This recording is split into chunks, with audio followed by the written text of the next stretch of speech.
قل أوحي إلي أنه استمع نفر من الجن فقالوا إنا سمعنا قرآنا عجبا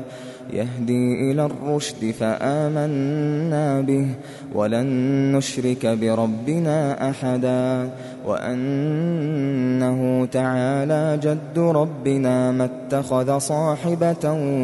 ولا ولدا وأنه كان يقول سفيهنا على الله شططا وأنا ظننا أن لن تقول الإنس والجن على الله كذبا وأنه كان رجال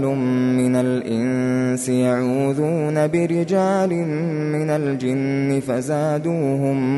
فزادوهم رهقا وأنهم ظنوا كما ظننتم أن لن يبعث الله أحدا وأنا لمسنا السماء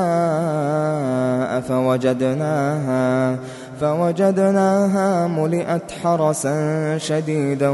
وشهبا وأنا كنا نقعد منها مقاعد للسمع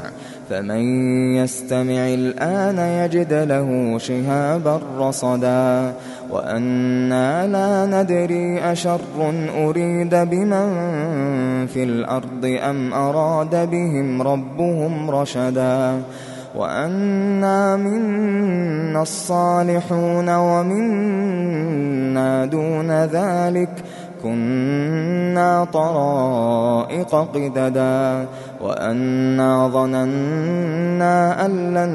نعجز الله في الأرض ولن نعجزه هربا وأنا لما سمعنا الهدى آمنا به فمن يؤمن بربه فلا يخاف بخسا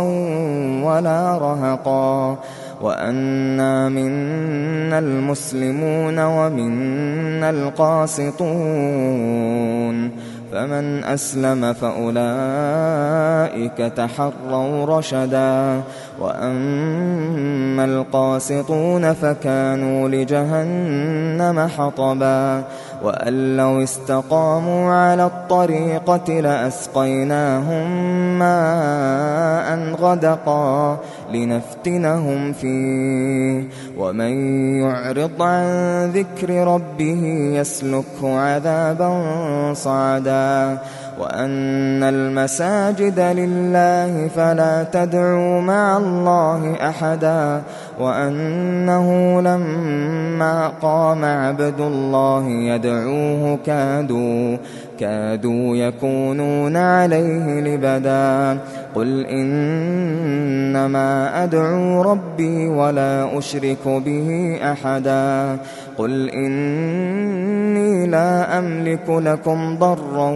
ولا رشدا قل إني لن يجيرني من الله أحد ولن أجد من دونه ملتحدا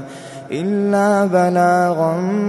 من الله ورسالاته ومن يعص الله ورسوله فإن له نار جهنم خالدين فيها أبدا حتى إذا رأوا ما يوعدون فسيعلمون من أضعف ناصرا وأقل عددا قل إن أدري أقريب ما توعدون أم يجعل له ربي أمدا عالم الغيب فلا يظهر على غيبه أحدا إلا من ارتضى من رسول فإنه يسلك من بين يديه ومن خلفه رصدا ليعلم أن قد أبلغوا رسالات ربهم وأحاط بما لديهم وأحصى كل شيء عددا.